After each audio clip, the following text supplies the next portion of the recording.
And welcome into Pressbox Live. I'm Stan the Fan Charles of Pressbox and PressboxOnline.com. With me is my co-host on Wednesday evenings. It's Gary Stein. Gary, how are you? Good. How are you, Stanley? All right. And Terry Hasseltine of Maryland Sports is going to join us in just a second after I pay a little attention to paying the bills. Pressbox Live each Monday and Wednesday evening is brought to you by our friends at C3 American Exteriors. Go to their website at c3america.com to get a brand new roof for just the cost of your insurance deductible. And as I like to say each Monday and Wednesday night while doing this live read, if you own a home and you have to fix or replace your roof, it may be the most expensive thing you do to your home. You got to know the people you're dealing with, like the people, and trust the people. And I know the people that run C3 American Exteriors, so I have no problem telling you that you can trust them and you'll like their work. They are a very high quality company. Again, that's C3 American Exteriors. Their website is c3america.com. And now we bring in the chief of Maryland Sports, that is Terry Hasseltine. Terry, welcome in, and thank you for doing the show tonight. Well, thanks for having me. It's a pleasure being here, and I look forward to the conversation. Terry, you've got a busy agenda going on right now. I was just with you last week for the 2026 effort that you really are, driving that home now. You had the lieutenant governor there, the mayor. You've entrusted them to be the team that's going to push the effort for the state, along with yourself. Dick Cass was there from the Baltimore Ravens. We're not here to talk about that tonight. We're talking about another big event, but I thought that was really an informative event for the media. Well, thanks, Dan. It's a great day for the Baltimore, Maryland 2026 efforts. Selecting the lieutenant governor and the mayor as the co-chairs of our organizing committee is one that our team thought was critical to sharing with FIFA that our political partners across the state and across the city are combined in this joint effort. And it's important that the family from FIFA knows that we have the support from the top to the bottom and everything in between when it comes to this effort. And it's partnerships like that that make sure that we're a contender. Okay. Like I said, we got great corporate partners out there in the market who've stepped up and are supporting us. We have great, friends of the game who are out there supporting us.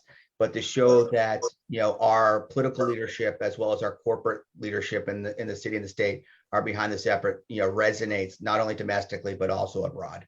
All right, we'll keep our viewers and content viewing public out there, both in print, online, and through these Zooms. We'll keep them aware as that process moves into the really critical time over the next 60 days or so. But we're here to talk about another event that's really exciting. But I think a lot of Marylanders, when we start talking about it, they're going to go, what exactly is that? We're talking about the 5-star event, the inaugural 5-star event that's going to take place at Fair Hills. They've had a 3-star event for years, and they in fact tried a couple of years ago to obtain the 4-star event, got that event, but then quickly backed out when they realized they could try to become only the second U.S. facility to host a 5-star event, and Maryland got that 5-star event. Tell us a little bit about that process, Terry. Well, we got into it because we did a study, on a horse park system back in 2012, 2013, which identified Fair Hill as the outdoors, equestrian zone for the horse park system. The horse park system is supposed to be a collection of parks across the state and/or indoor venues like Showplace Arena down in Prince George County. They were supposed to make up a collection of venues and a collection of educational platforms to create a horse park system across the state. Well, when we did the study, we identified what is now the special event zone as design of a new track, design of a new cross-country course, design of some new ring. But when the study was done, everything was independent of it. And so when U.S. Equestrian Federation came to us and said, hey, we're looking for someone to pursue a 4-star, a second 4-star in the United States, we raised our hand saying, hey, we have the basic components of the venue already. We just have to build it. And then that was the impetus to get the project started. But right as we were in the middle of the process, FBI decided that they wanted to take all of their sports and balance them out, because at the time, jumping was a 5-star sport, dressage was a 5-star sport, cross country was a 5-star sport. But when you blended them together for eventing, the highest ranking was 4-star. So they went out and balanced out the table and made a 5-star. And we said, well, halt on the 4-star process, because if they bring 5 into the equation, we want to have the pinnacle of the sport. Right now, the 5-star competition, there's only 7 of them in the world, 2 in the United States, 1 in Kentucky, and obviously now the 1 in Maryland.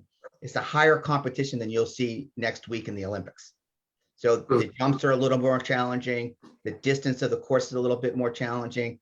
The jumps in the arena when you do jumping on the last day, a little bit tighter configuration, a little bit more challenging for the horse. And just saw the technical aspect of what they have to do, and what some people call horse dancing is just that much level of execution. So it's 3 days with dressage, followed by cross country, which is followed by show jumping, which is the equestrian triathlon. So the dates that are listed are the 14th through the 17th. What's the 4th day for, or the first day? So why it's really a 3-day event is dressage is carried over 2 days, because dressage is a sport that requires a little bit more technical aspect, and because there's music involved, it has a tendency to take a little longer to Terry, produce. excuse me, Terry, excuse you, just went out of focus a little bit. I just don't want people to get distracted. I'm trying to correct it. It's still out of focus. I think it's still a little bit out of focus. Hey, but your thumb looks good, Terry. His palm, I think he's His going palm now. First the thumb, then the live a palm. long life. There's no question. I think part of it is I'm talking with my hands, because as you can tell, I get enthusiastic about this opportunity and the like. So I will do my best to sit There you still. go. If you move up a little bit, I think that's much better. Much better. Okay. So, You get my good side now? Yep. So again, the first 2 days are the dressage, and then the cross country is 1 day, and the Yes. So you're dealing with a discipline like dressage that takes a little bit more time. In all fairness, it's really 5 days, because the previous day is where the horses get inspected. They'd have to do their trot. They have to pass the litmus test that they can compete in this competition over 3 days. But dressage is a 2-day event, because there's so much coordination of music / the progress and the progression of the horse. It just takes a little bit longer. All right, Gary, go ahead. I know you're chomping at the bit. Yeah. So Terry, just if we could zoom out for a minute and just give us a little bit more of a macro feel here. You were in a similar position in the state of Kentucky before you moved here to the state of Maryland. One of the things, if not there are more, but one of the things that both Kentucky and Maryland share is a love for horses, a tradition of horses, and an economy that has a lot to do with horses. So in terms of Maryland, how do we rank? And I don't know if there is an actual ranking, but I guess the overall question is, how important economically is the horse racing industry, or the horse industry, to Maryland? Well, the horse equestrian industry in the state of Maryland is huge. I mean, it's a multi-billion-dollar industry. We have more horses per capita than any other state in the country. It resonates, throughout east, west, north, south part of the states. It is a sport that is truly loved here. Everything from racing to eventing, which we're talking about right now, to breeding, to just having horses, for trail riding, and exposing the younger generation to the value of a horse, how to take care of a horse. So when you look at the totality of it, the equestrian industry is a huge part of Maryland's fabric. If you look at it in comparison to Kentucky and Florida, obviously they got more land mass. So, more land mass means they probably have more acreage. But when it comes to pure number of horses per capita, Maryland is number one. And Terry, you just touched on something really interesting about introducing youth to the sport, et cetera. I wonder, and Stan and I have been out to Fair Hills. It's a great course and a great event. But over and above the actual event, what kind of atmosphere for kids, for families, will there be so that they can enjoy other things? Or are there educational opportunities, and what other types of things will be around the actual event? So it's one of those interesting things. It's almost like Stan heard me talk about, the World Cup the other day. It's actually more about everything but the horses. It's about, creating an agricultural fair, out at the facility so people can experience, the cuisine that, Maryland's known for. It's a place where people can bring their family and bring their dogs, out to the facility because it's a dog friendly event. It's a place where, kids can truly get out there and experience, what equestrian eventing is like, but also have a firsthand feel for it, like get up close and personal with the horses, be a part of the action. They're not sitting up in a grandstand 3 miles away looking down. They're not sitting in the upper bowl of a football stadium hoping they get a glimpse of Lamar Jackson. They actually can get up with the athletes. They can actually see the athlete, which is the horse, with a jockey that rides on it to help guide it through its maneuvers. But we will have educational opportunities. Kids can get on the backs of horses, obviously under supervision. They'll be able to come out and see other, styles of horses, because you're talking about a full genre of breeds when it comes to the horses, from warm bloods to thoroughbreds to quarter horses. So you'll see a full variety of different horses out there, some working the event, some actually competing in the event. But, the young kid who's never really seen a horse will get a chance to really be up close and personal with a horse. And I can tell you right now, they're beautiful animals. They're some of the most majestic animals you ever see. And then when you see them compete, watching the muscle structure and their stride and the grace of them, it's something really beautiful. And I got a chance to be really exposed to it when I was in Kentucky, between the Derby and then the World Equestrian Games and then the Kentucky 3-day when I was there. And just watching the beauty of this animal compete and the natural, stride of it and this beauty. And you watch this person on top with this little minor maneuver mechanism, just a little here or a little something like this. It doesn't take, a lot of effort. It probably does. I'm talking, as a novice, but it looks so graceful and it looks so on taught. I mean, it's like they just do it and they blend together, they glide together, and it's beautiful sight to see. Harry, I wanted to give folks that are watching this just a tiny glimpse into the economic development component of this thing. If I'm right, is the figure that the state laid out to do the new course out there, was it over $20 million?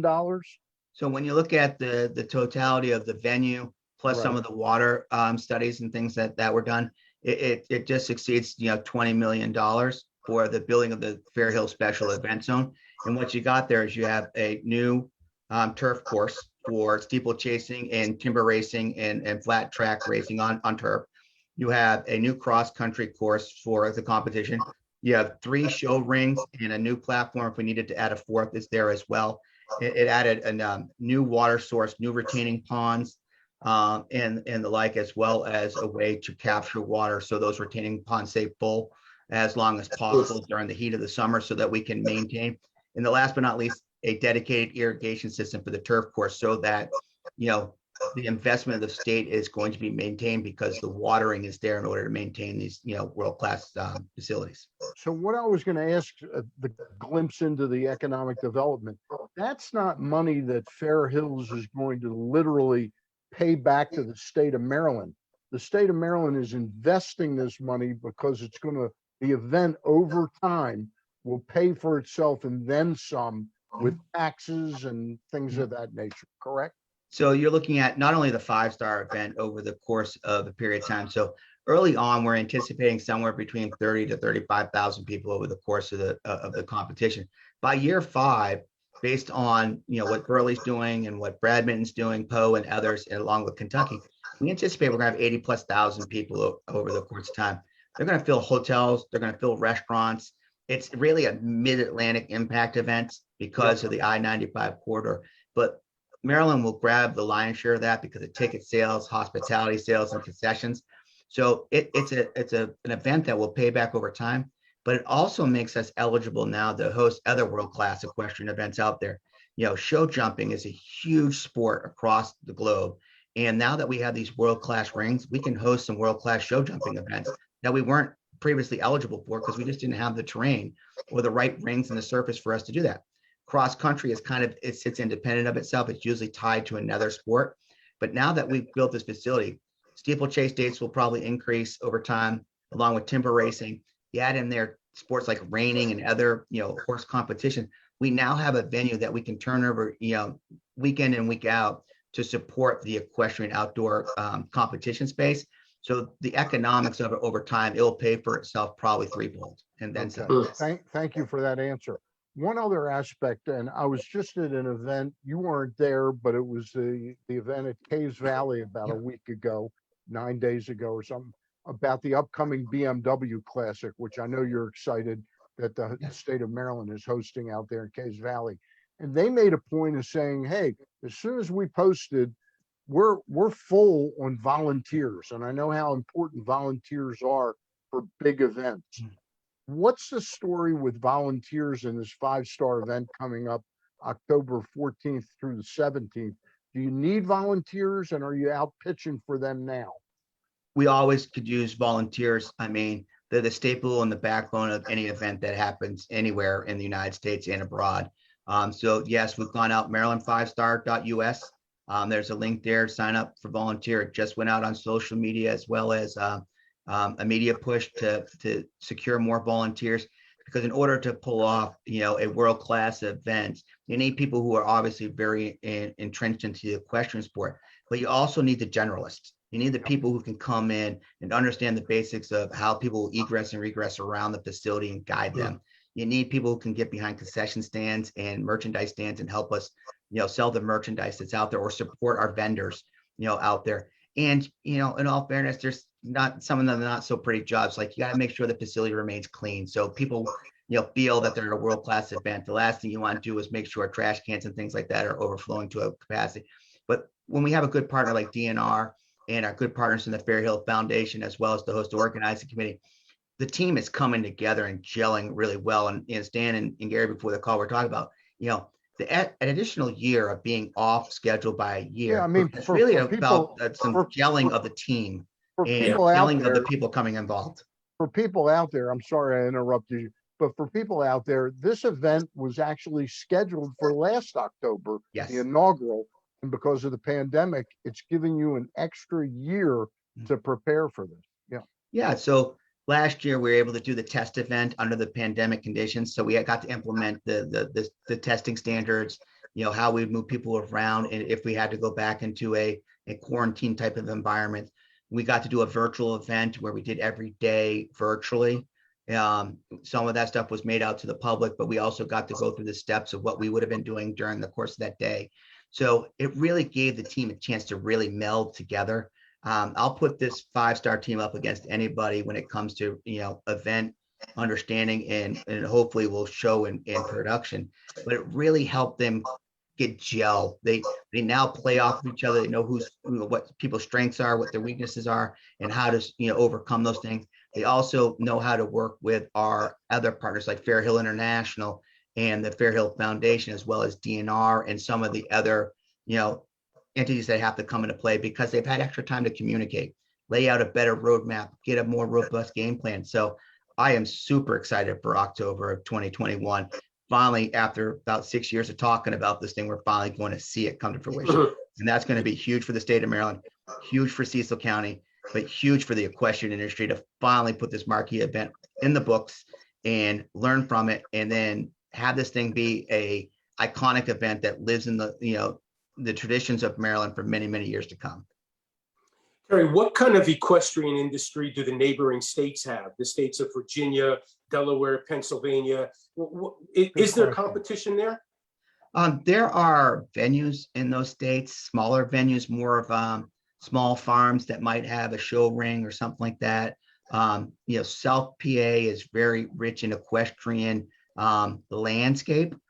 They had some small competition venues, but nothing to the caliber of Fair Hill. Matter of fact, some of our biggest contributors and partners to date have been out of the Delaware, New Jersey, and Pennsylvania market, because they see this as a mid-Atlantic facility that can only help grow and expand the equestrian industry, especially in eventing and flat track racing and the steeplechase industry, because now you have this state-of-the-art facility. So they can use theirs as training sites and come to a world-class venue to compete.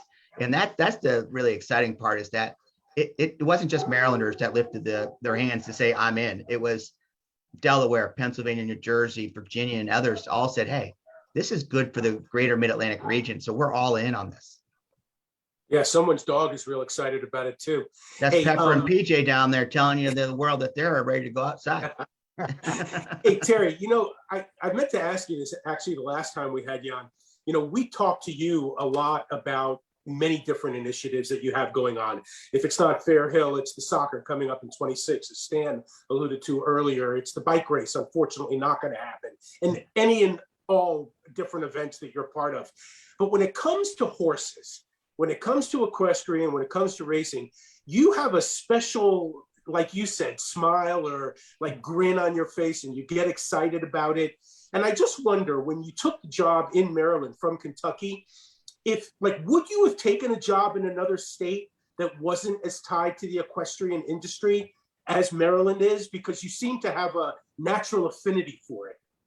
Well, it's interesting. I got this affinity for horses when I was a kid because my dad, growing up in New Hampshire, used to take me to Rockingham Park, which was a thoroughbred racing facility. Track, yeah. And I got exposed to it then. Now, never thought, many years later, won't give away how many years later. I never thought horses would be such an integral part of my daily work life as they are since Kentucky. But I do have an affinity for them because, when I was in Kentucky, the Unbridled Spirit campaign that launched was all premised around, the icon of the horse. And it was all about the horse being the center of the identity and the Unbridled Spirit. And then when I came here and met various people in the equestrian industry and started hearing the story about how relevant it was, but there was some things that needed to happen to bring it back to its heyday. The history and the culture of what was happening, just needed some TLC. And then hearing about some of the things that people like Ross Petticord with the Horse Industry Board want to do, Cricket with Marilyn Million and all these other people, Jim Steele and so on and so forth, talking about the vibrancy of what the equestrian industry means to Maryland and some of the things that it needed. And then some things just started to click, and it just came to realize that horses are meant to be in my life somehow, some way. I don't ride, I don't own them, but when I'm around them, they sure do make me happy. Did you used to watch Mr. Ed when you were a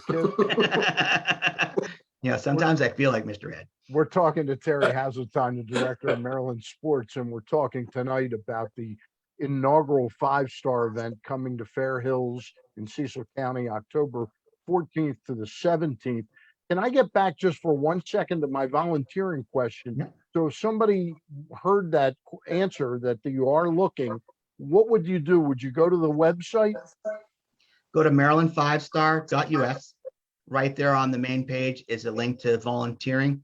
There's a little simple form that you have to fill out. And then, Marissa, Kaylee, Caitlin, or Jeff will be in touch with you, talk about what you're looking to do from a volunteer perspective, get you fully engaged. And I also want to add on to that too. It's like, if you're a volunteer and you have a connection to the next generation of equestrian folks and you want to figure out how you can partner up with the event to, really bring that next generation of riders up to the market, the team's there. So Maryland5star.us, Maryland or MD, the number 5star.us, all kinds of great information on the site, how to get engaged, how to be a volunteer. If you want to support the event financially, you can do that as well.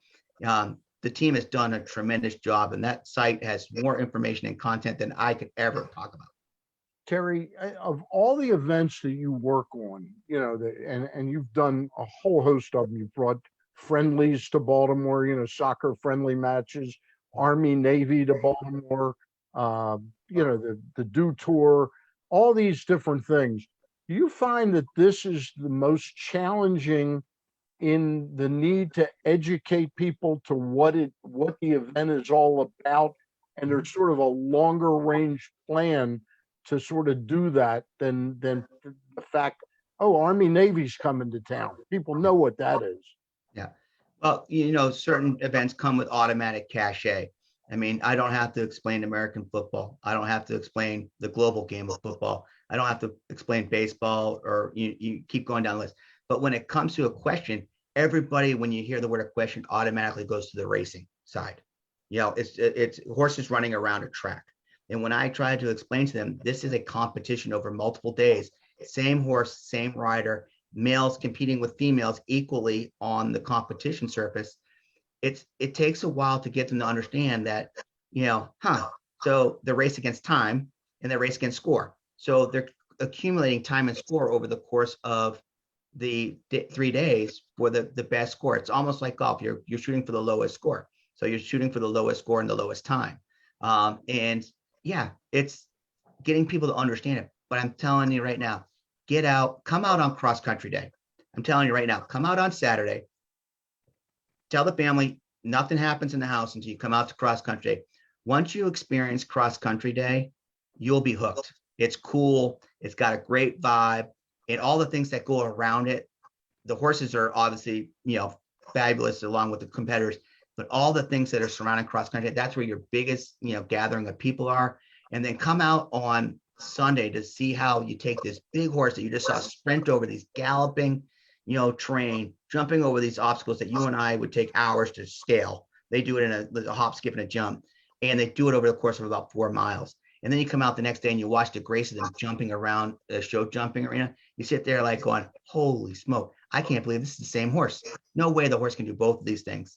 And then if you want to take it in, and I recommend it at one time, you take in dressage. It is super cool, but you really got to understand it because the maneuvers are so intricate that you're sometimes like going, did they do anything? Yeah. The fact that they stood still in a pose for a period of time and a horse that weighs what a horse weighs with a person on its back is pretty impressive. Yeah. Hey, Terry, along those same lines, Stan was just asking you the education aspect of it. One of the other things that all those other events that Stan mentioned, Army, Navy, soccer friendlies, etc., they're all basically in huge venues, centrally located, Baltimore City. Everybody knows where the event is because at one time or another, everybody's seen the stadium, been to the stadium, knows the stadium, etc. Yep. This event is in Cecil County. Yep. No disrespect to Cecil County. It's beautiful up there, okay? But do you find that it's even an education process to get people to come from Baltimore to Cecil County? Yeah, it is because, people who come from an urban environment think everything should be within 20 minutes. Right. And then you're trying to say, hey, go 50 minutes to an hour up I-95, pull off about 2.5 miles and hit this gorgeous rolling terrain facility. Oh, and by the way, that's a competition venue. That's not just open farmland. That's a place where you're going to see. We're going to build a small city out there between the tents and the stabling, as well as the grandstands that you're going to see out there. I mean, people will know they arrived to a mega event. It's kind of like, golf to a degree where you see around the holes, all the tenting and you have that same thing around the arena aspect. And then you have these, smaller little vignettes of venues throughout the cross country course. So you can continue with hospitality, you can continue with concessions and, making sure people stay safe and hydrated and, a lot of pit stops along the way. But, you're right, Gary. That's part of the education process. But the nice part about this, in all fairness, we have 3 communities in which we can draw from. We obviously come up the South I-95 corridor from DC to Baltimore up, or you could be coming from the Philadelphia to the Newark market and down. Yeah. So, and in all fairness, from the venue, you're dealing with New York, which is only 2.5 hours away from Fair Hill. Now it's, if you say Baltimore, now it's 3. You say DC, it's almost 4. So New York's an approachable market now to promote the event. And with what they do in Central Park every year, you'll see more of us having presence at more events, but we have to get the first one under our belt before we can start getting, too big that we can't handle the capacity early on. If I could just follow up. So you talk about all those different markets, all those different constituencies, DC, New York, New Jersey, etc. Do you actively market to all of them? How do you get the message out to all those places? Well, we have good friends like we have right here who allow us to come on and talk about it. Obviously now with the digital marketing and social media campaigns that are out there in the market, doing a lot of stuff on those platforms, working with the various state groups. Like we have the Maryland Horse Industry Board, while meeting with the same equivalent in New Jersey and Pennsylvania and New York, and telling them, why this is such a great experience. We go up to Saratoga every year, to try to get them aware, because now we have one of the best steeplechase courses in the country now that it's been redesigned and resurfaced. So it's a word of mouth. It's about people within the industry. But where our biggest challenge is going to be is we got to get the novice, the person that hears and thinks this sounds really cool, to actually get in their car or actually get on the train and make their way to Fair Hill to experience it. That's where our heavy lift is. The equestrian folks are going to make their way there. It's getting that, guys like yourselves and others who like horses, but they're not sure what they're going to go experience. And then those people say, if I had to do one thing this weekend, should I go apple picking? Should I go pumpkin picking? Or what should I do? Well, in Cecil County, you can do all of those things. You can go apple pick, pumpkin pick, and come out to the 5-star and have, the agricultural experience at Fair Hill, because all the orchards and, around there are beautiful. There's so many things to do in Cecil County, but it's, you got to be ready for rural Americana. You can't come in there thinking you're going to have skyscrapers and horses are going to be running in, downtown environment. If you have that mentality, it ain't happening. I don't want to take anything away from this event, but am I correct that Fair Hills will be having other events during the fall that are equivalent to 3-star events or eventing? We will have a 3-star that runs simultaneously to the 5-star that same period of time. There are other smaller events going on out there using the surfaces to make sure they're kind of like mini test events.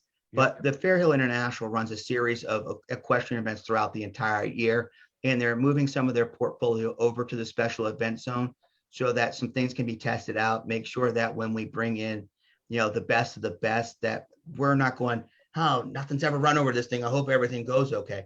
No, we're doing the checks behind the scenes. Like, you don't ever move into a house until the fire alarms have been tested and the outlets have been checked to make sure they're safe for everything to be plugged in. That's the same thing that we're doing now with working with Fair Hill International and the foundation and DNR, is to make sure all those small tests are done behind the scenes. So when people come to the complex, on the 14th to the 17th of October, we're not dealing with, oh, we forgot to plug something into the outlet to even see if it works. We have that test system done. Hey, I've gone to horse racing, thoroughbred horse racing. I fell in love with it when I was about 13 or 14 years old. As I grew into it, when I would come out and I had money wagered on horses, I like to look at binoculars. Okay. This sport, is that something you should think about, or can you observe the event just with your eyes, not the need for binoculars? So it's a combo pack there, Stan. So on, show jumping day and dressage, no, you'll sit in the stands like you would at, the lower bowl of M&T Bank Stadium or Oriole Park, and you'll be able to see the play right in front of you. On cross country day now, it's all live streamed. So there's always going to be large video boards that are around so you can see things that are happening in other parts of the ground. But where the cross country course starts to the first probably 7 to 8 jumps all happen in a distance that your eyesight can see, but you'll want the binoculars just to get a little closer view. But then, the nice part about it is you can get to other positions, almost like golf, where you're working to figure out which hole you want to get to. Here, you're working to see which jump you want to get to. And you figure that out with the first couple of horses. And once you find a spot, you're going to find some jumps with, large barriers that jump through water, trudge through mud. And it's just watching the grace of this animal with this rider on it go through it. And next thing you know, you're enamored by that hole, and that's your hole for the day. Yeah. It's pretty wild. Give me my last question for you, and then if Gary has something else. But if you're out there and you really want to stay in touch with who's got the lead in the event, how are you able to do that? I'm used to going to a baseball or football game and I got a scoreboard, and then at golf, there's a leaderboard. Soccer, you're looking at the scoreboard. How do you tell who's in front and what's going on? Same way you do in golf, there's a leaderboard. So the video boards after competitions will flash up who's in, standing in the number 1 position at the current time, where other horses are falling in time. So a horse clears the course in, 10 minutes and 55 seconds. You'll see the negatives of the others, that's how many seconds they're behind the leader. And there'll also be another little point tally that tells you how many quote unquote demerits they got, like they hit a jump or they knocked a barrier down. So always technology's out there. The PA announcers are phenomenal with telling you who's sitting in what position, but there's these big jumbotrons. They're temporary because, not permanent, but they'll be out there in the right key locations across the facility so that everybody knows who's on the top of the heap at the current time. I'm not being totally facetious with this question. I know it won't happen this year in October. A year from now, will you be able to go to BetMGM or Live Casino Hotel and wager on this event? Well, I know there's a lot of conversations about how we open wagering to race oriented question, because there are a lot of bets that could be put down on eventing, be everything from how the dressage and holding the position and timing to timing on the thing. So it's one of the things I know Jeff, who's heading up our effort on the 5-star, really going to review how we can possibly implement wagering into the eventing space. It might not be this year or next year, because obviously, Stan, as anything, it takes time to evolve those legislative initiatives. But the other thing too is, will the sport allow it? The FEI and the U.S. Equestrian Federation obviously have to weigh in on that to make sure that it's done in a fair and equitable way, that we're not throwing things, or things aren't happening that aren't supposed to happen naturally within the event. It's just fascinating. On July 4th, I was watching the Nathan's hot dog eating contest. And this year, they actually combined DraftKings or whatever, and they had a tout telling you what the over-under on Joey Chestnut and how many hot dogs he would eat. It was amazing. I can tell you right now, anybody can eat that many hot dogs in 10 minutes. I don't know. I don't know how you train for such an experience. That, to me, I don't. My stomach just growled because of that. It was like, oh, that just sounds like a hot dog at a ball game or something like that. I'm good, but to eat 76 hot dogs and the time it takes me to eat one. How about if me and Gary come up with a new food competition, like a crab eating contest or something like that? Well, you guys win, because I'm allergic, so you guys win. I'm out. And we should do it at Fair. I'm DQ'd. Terry, we should do it at Fair Hill. Yeah, we do it during Fair Hill. We'll see. They'll have, like I said, all kinds of fall fair out there. Like I said, the whole goal of this is, even if you're not an equestrian person, you can come out and still have a solid day of fun with the family. This is entirely family friendly. You can come out, you can, see horses. If you don't choose it, you can participate in, food and agricultural experiences. You can, fall in love with, there'll be beer and wine and other spirits out there as well. Sounds like and PJ loves it. Sounds like PJ's waiting to get out. Yeah. Pepper and PJ are down there going, send me to the 5-star. Hey, Gary, you have anything else for Terry? Yeah, just a final thought / question, whatever you want to call it, Terry. You kind of mentioned it earlier when you were talking about you can go apple picking and pumpkin picking and also go to Fair Hill. We should mention, I would think another selling point to this event is probably going to be the weather. A nice fall, crisp autumn afternoon, the beautiful foliage. I mean, that'll, middle October, that'll be perfect in terms of anybody who just wants to go out and enjoy nature at that point. Yeah, you're spot on. And that's, the beauty of a place like Fair Hill. Like I said, setting it up to be this great competition venue with so much stuff going on. But if you get up into Cecil County, and Sandy Turner and the team up there and Steve Overbay and economic development do a tremendous job making materials available to all the cool things, from the apple orchards to the pumpkin patches to the hay fields, and the mazes that they do will be close to Halloween. So that stuff will be starting to roll out during that period of time. So you can come up and really make an experience of Cecil County, Maryland, over the course of the 3 days of competition, and also taking a world-class event that there are only 7 of them in the world. How often do you get to say, I've been to an event that there's only 7 of them in the world? Yeah, it's great. Terry, as always, we really appreciate, and we don't, look, you and I have a tremendous long-standing relationship now, and Gary as well, but we really appreciate what you do for the state of Maryland through the Office of Maryland Sports. Well, I greatly appreciate it, and it takes good, partnerships, and in fullness, it takes people who want to see the greater good of opportunities come to the state of Maryland. And I happen to work in a genre that a lot of cool things happen, but these really cool things can leave a better footprint for people to live, work, and play in the future. And that's really at the core of what we're trying to do with these events, is just make sure the next generation has a really cool place to call home. All right, we'll talk to you soon down the road. Okay. Thanks, Terry. All right. Thank you very much. Appreciate it. Before we leave, you don't have to stay if you don't want to, Terry, but before we leave, I just have to again remind people that Pressbox Live, these Zooms on Mondays and Wednesdays, are brought to you by my friends at C3 American Exteriors. Go to their website at c3america.com to get a brand new roof for just the cost of your insurance deductible. And again, fixing a roof or replacing a roof is the most expensive thing you can do to your home. You need to know the people, need to like them, and you need to trust them. I can say those three things about C3 American Exteriors. For Terry Hasseltine from Maryland Sports and my friend and partner on this adventure, Gary Stein, I'm Stan the Fan, and we'll see you next week. When next week, Gary Stein, we've got Kevin Rocklitz from the Baltimore Ravens Yeah. talking about Rock. gaming and how the Ravens are navigating through that. It's going to be an interesting discussion. Very interesting Kevin topic. Rocklitz. Yep. Thanks, Terry. Appreciate it. Thank you very much. Greatly appreciate it, guys. All right. Take care. You too.